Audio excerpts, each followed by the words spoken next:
Reflexión sobre la posmodernidad. La posmodernidad es un conjunto de ideas que tienen como finalidad describir la realidad tal y como se entiende en el presente y se caracteriza, sobre todo, por argumentar el fracaso de las ideas modernas herederas de la Ilustración. También hace referencia al actual periodo histórico, cuyo sello de identidad es, precisamente, su inmersión en las ideas posmodernas.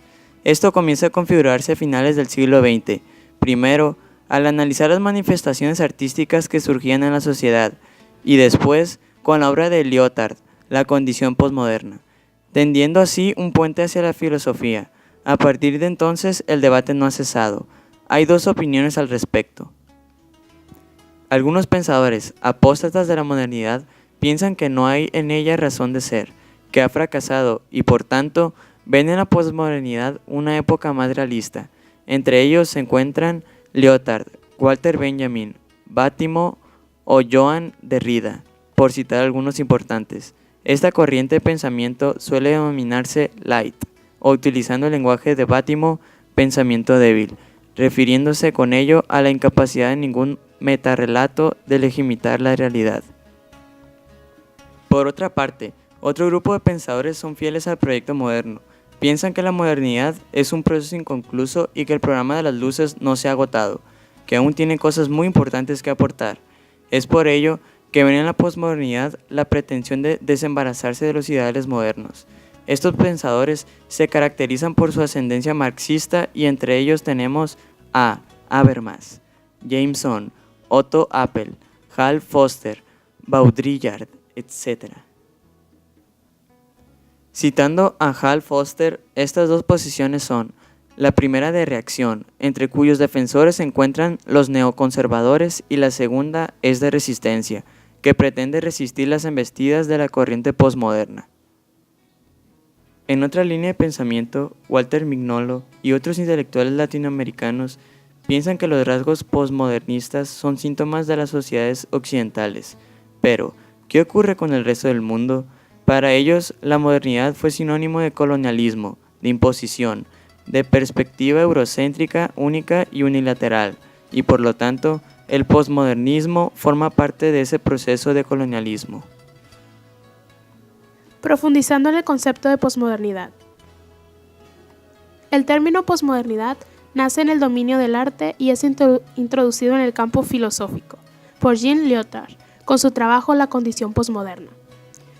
Jean Lyotard explica la condición posmoderna de nuestra cultura como una emancipación de la razón y de la libertad de la influencia ejercida por los grandes relatos, los cuales, siendo totalitarios, resaltaban nocivos para el ser humano, porque buscaban normalizar que eliminar toda la diversidad y pluralidad. Por eso, la posmodernidad se presenta como una reivindicación de lo individual y local frente a lo universal. La fragmentación, la babelización, no es ya considerado un mal, sino un estado positivo, porque permite la liberación del individuo, quien despojado de las ilusiones de las utopías centradas en la lucha con un futuro utópico, puede vivir libremente y gozar el presente siguiendo sus inclinaciones y sus gustos. Vázquez Roca, La posmodernidad, nuevo régimen de verdad, violencia, metafísica y fin de los metarrelatos, Nómadas, revistas de ciencias sociales y jurídicas. El fenómeno cultural llamado posmodernidad pone en evidencia la incapacidad de la modernidad para continuar con su proyecto. Hace referencia al desencanto de la ilusión. Es el fin del progreso y de la historia en su concepción hegelenia, fin que se sitúa en Auschwitz con Holocausto nazi. También es el fin de los metarrelatos, del futuro, de la ciencia, de la técnica, del crédito de la razón. La consecuencia de todo esto es que ya solo nos quedaría el presente. Un presente que no ha de responder ante nada. Todo vale, puede ser así y asá. Solo cuentan los fragmentos y los microrrelatos. En el debate de lo local frente a lo universal, vence el relativismo. Nada legítima, ningún proyecto de futuro y, por lo tanto, se legitimita cualquier presente, se impone la destotalización del mundo moderno. Según Foucault, la episteme posmoderna se caracteriza por deconstrucción, descentración, diseminación, discontinuidad, dispersión. Citando a Baudrillard, es la época del simulacro, de la hiperrealidad. En esta simulación, el parecer sustituye al ser, la apariencia es más importante que la esencia. Según Jameson, están las características del posmodernismo. Están la muerte del sujeto y la concepción esquizofrénica del tiempo, que alude a un presente perpetuo. Es decir, el individuo no solo no es nadie, sino que no hace nada, puesto que tener un proyecto significa ser capaz de comprometerse a una cierta continuidad a lo largo del tiempo. Por consiguiente, si hay compromiso con nada, se busca el placer por el placer. Es el tiempo del hedonismo. Para Bátimo, el origen del posmodernismo está en Nietzsche, ya que es el primero en alzar el nihilismo triunfante tras la muerte de Dios, en destacar la obsesión filosófica por el ser perdido. El posmodernismo, al menos en Occidente, describe un periodo ulterior al modernismo, que lo sobrepasa. En su vertiente, reaccionaría en una forma de ver la realidad que intenta explicarla sin justificarla. Sin embargo, esto no es solo una paradoja, puesto que al explicarla ya la está justificando. Proclama en fin de los metarrelatos como legitimadores de la realidad y al mismo tiempo está dirigiendo el discurso que legitima el presente. Fruto de todo esto es el que mantiene el status quo, en cuyo caso no hay por qué cambiar la realidad ni el rumbo tomado, un rumbo neoliberal y capitalista.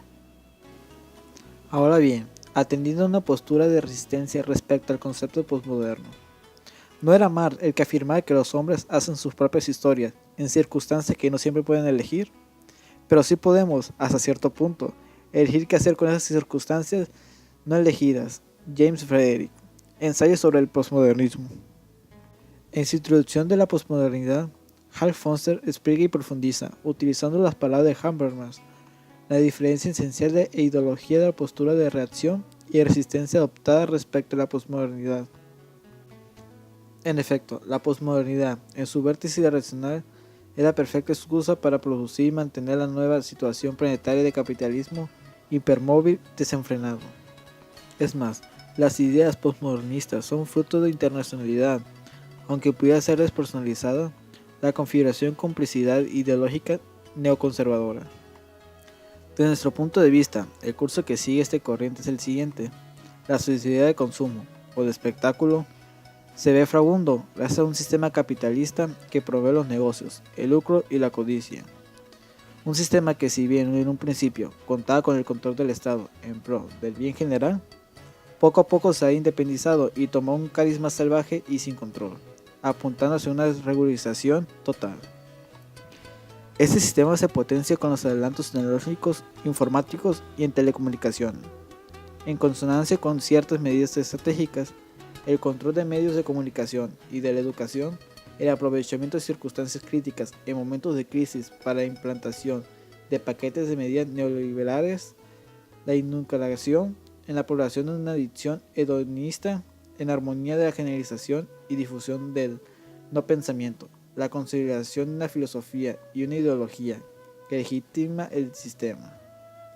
Esta consideración ideológica de legitimación pasa por despojar al arte y a la cultura de la autonomía natural, provocar la desorientación al predicar la pérdida del norte de la historia, de la narrativa y la continuidad. Es así como se introduce la postura posmodernista para establecer una nueva ideología que describe la realidad y al mismo tiempo se posiciona en una capacidad de describirla. Se pretende romper con la tradición modernista para dejar la vía libre a quienes sostienen el poder. Es una postura de ruptura, como lo establecido, de desconstrucción, pero no desconstrucción para volver a construir en función de un proyecto de mejora, sino para mantener la realidad fragmentada, para sembrar la semilla de la desesperanza.